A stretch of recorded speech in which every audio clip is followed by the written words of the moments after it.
Keselamatan dan kesehatan kerja menjadi kebutuhan dasar bagi pekerja. Sesuai dengan Undang-Undang Dasar 1945, Pasal 27 Ayat 2 yang menyebutkan setiap warga negara berhak atas pekerjaan dan penghidupan yang layak bagi kemanusiaan. Ketua Umum Perhimpunan Ahli Kesehatan Kerja Indonesia, Hendra, ditemui usai memberi kuliah umum di Udinus menyebutkan, K3 selalu menjadi bagian dari pekerjaan dan sudah diatur dalam regulasi, sehingga setiap industri hingga UMKM wajib menerapkan K3. Sehingga pelaksanaan K3 memerlukan tenaga ahli yang terampil dalam mengedukasi manajemen perusahaan. Para tenaga ahli K3 harus mengetahui teknis sektor industri yang akan dituju dan memahami standar K3 di sektor terkait. Menurutnya, meski menjadi faktor penting di sektor industri, namun di Indonesia masih sedikit perusahaan yang menerapkan keselamatan dan kesehatan kerja secara menyeluruh.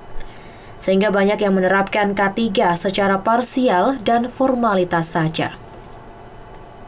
Yang pertama adalah pengetahuan yang terkait, pengetahuan, keterampilan, skill yang terkait dengan teknis pekerjaan itu.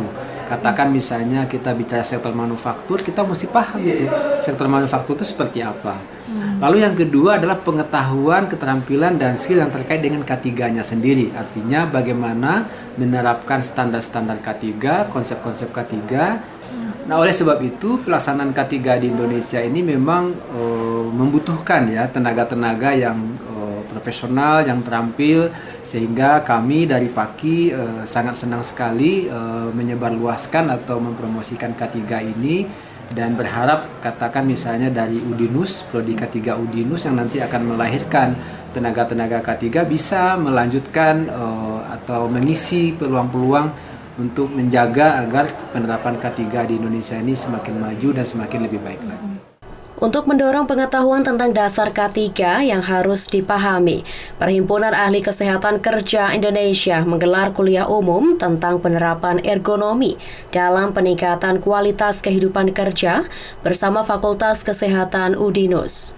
Para mahasiswa belajar bagaimana menerapkan cara dan konsep yang berhubungan dengan upaya yang tepat dan nyaman di tempat kerja.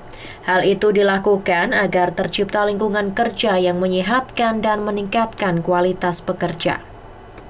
Restu Indah melaporkan.